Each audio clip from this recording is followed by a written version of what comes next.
Malam Tahun Baru Jembatan Ampera ditutup, kegiatan masyarakat dihentikan mulai pukul 22.00 waktu Indonesia Barat. Kapolrestabes Palembang, Komisaris Besar Polisi Irfan Prawira Satya Putra menegaskan tidak ada perayaan Malam Tahun Baru di Palembang. Berdasarkan hasil rapat, konsep perayaan Tahun Baru di Palembang harus diubah. Apabila tahun sebelumnya turun ke jalan, riang gembira menyalakan petasan namun tidak untuk Tahun Baru kali ini. Sebab umat manusia sedang berjuang melawan COVID-19. Jadi, konsep tahun baru adalah introspeksi diri apa yang telah terjadi 1 tahun belakangan ini.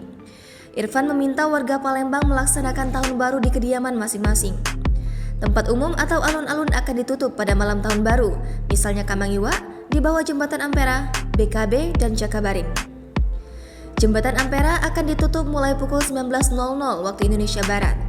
Sedangkan Jembatan Musi 2, 4, dan 6 akan dibuka dengan penjagaan, tak boleh ada yang parkir atau lakukan aktivitas di atas jembatan.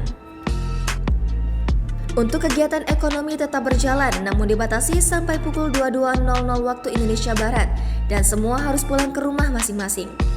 Jika ada yang melanggar, akan ada sanksi mulai dari administrasi, tindak pidana ringan sampai tindak pidana.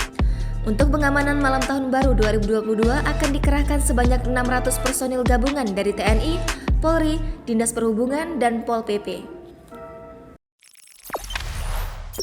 Jangan lupa subscribe, share, komen, dan like ya!